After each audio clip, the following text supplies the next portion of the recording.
Coucou guys!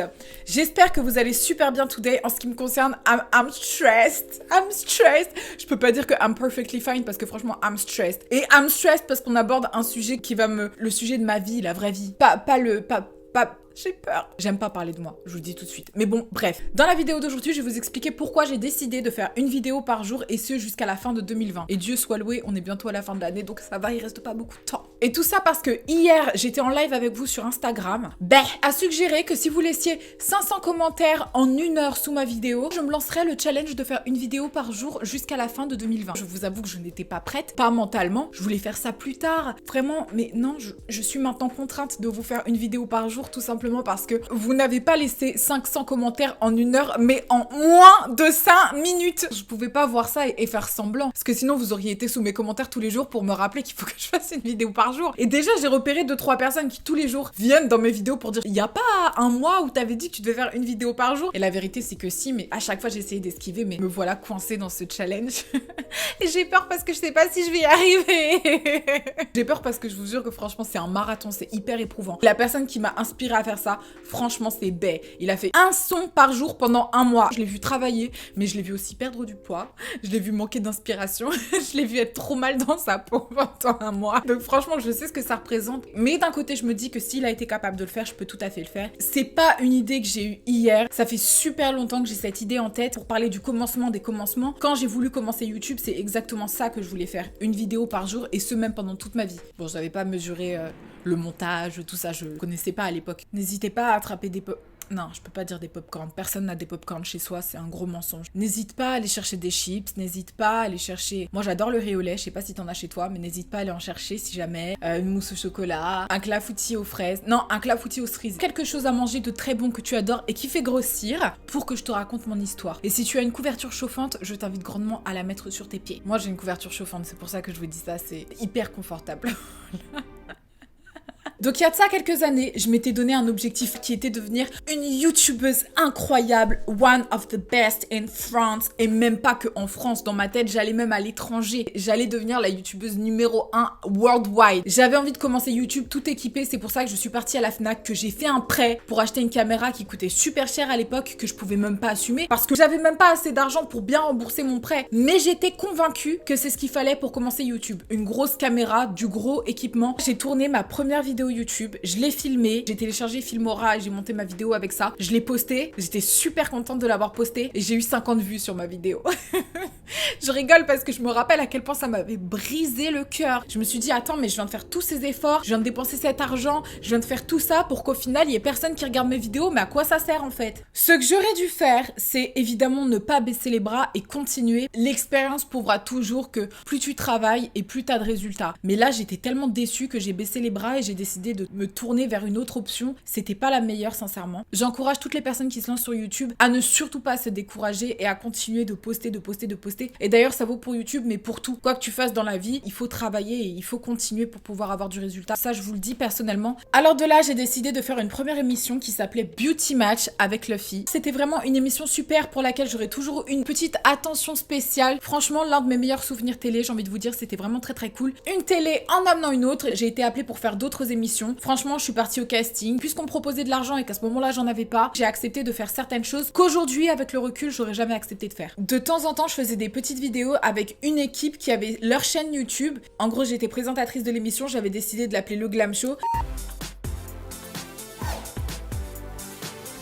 Hello guys, bienvenue pour un nouvel épisode du Glam Show. Comme vous me connaissez, je suis un petit peu obsédée des ongles, bien que j'appelle pas ça une obsession, je pense juste que c'est un centre d'intérêt, mais bon bref. Hello guys, bienvenue dans un nouvel épisode du Glam Show. Je suis trop contente puisqu'aujourd'hui on a une invitée spéciale, c'est Tiffany qui va m'accompagner aujourd'hui pour le Glam Show. Je suis trop contente. Hello guys, donc bienvenue aujourd'hui pour un épisode spécial Fashion Week. Je commençais à me familiariser avec les montages, même si c'est pas moi qui montais, j'avais quand même un regard sur la manière dont les choses étaient montées et sur la direction artistique de chacune des vidéos. Le petit problème, c'est que malgré toute la dévotion et la détermination que j'avais pour mener ce projet vraiment très très loin, l'équipe était déjà occupée sur d'autres projets avec leur propre chaîne. J'avais pas le contrôle sur la régularité des posts. Je me retrouvais à faire une vidéo toutes les 5 semaines, ce qui était vraiment rien du tout et j'y trouvais pas mon compte finalement. Il y a un peu plus d'1 an, j'étais sur le tournage d'une émission et j'ai commencé à clairement craquer. Franchement, j'en pouvais plus, j'étais au bout de ma life, j'aimais pas du tout ce que j'étais en train de faire, je me sentais pas épanouie et prisonnière d'un système qui ne me plaisait plus, qui ne me convenait plus, en fait qui n'était pas du tout fait pour moi. Je sais que le mot prisonnière, il peut renvoyer à une certaine ingratitude pour certains parce que d'un regard extérieur, tu peux penser que la télé, les tournages, c'est un peu de l'argent facile. Avant tout ça, moi, j'ai eu des années où j'ai bossé, je me rends très bien compte de ce que ça représente. Donc quand je parle de me sentir prisonnière, c'est vraiment tout simplement ne pas me sentir à ma place, mais je m'étais mise dans une situation où je recevais de l'argent pour faire des choses qui me plaisaient plus. Je travaillais pour une agence de placement de produits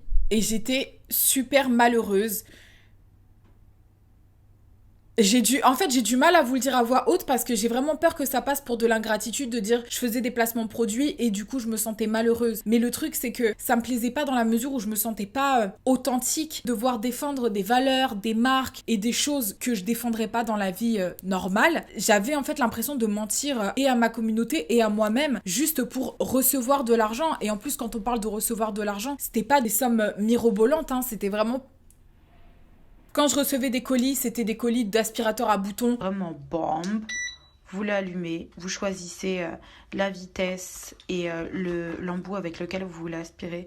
Moi, je suis restée dans le thème des glitters. Donc... Franchement, au bout d'un moment, c'était relou de devoir faire des stories pour expliquer aux gens à quel point ces aspirateurs de boutons étaient formidables. Déjà, ça aspire pas les boutons et puis en plus de ça, c'était vraiment merdique, quoi. J'en avais marre d'être dans une position, en fait, où je pouvais pas travailler de manière qualitative avec des marques que je défends réellement et avec des valeurs que je respecte. Ça m'a apporté du positif, un peu de négatif aussi, parce qu'il faut pas oublier que le positif arrive avec le négatif. Mais surtout, ça m'a renforcée dans l'idée que je ne voulais pas faire ça. Et ça m'a permis du coup de me rediriger vers quelque chose que j'étais certaine de vouloir faire. J'ai décidé sur le tournage d'arrêter de bosser avec l'agence de placement de produits avec laquelle je travaillais, malgré l'argent qui pouvait me passer. Et j'étais vraiment, mais en panique. Mais quand je vous dis en panique, j'étais sur le tournage de cette émission. J'avais mon mec au téléphone, je l'appelle et je lui dis à quel point je suis stressée parce que qu'est-ce que je vais faire maintenant ?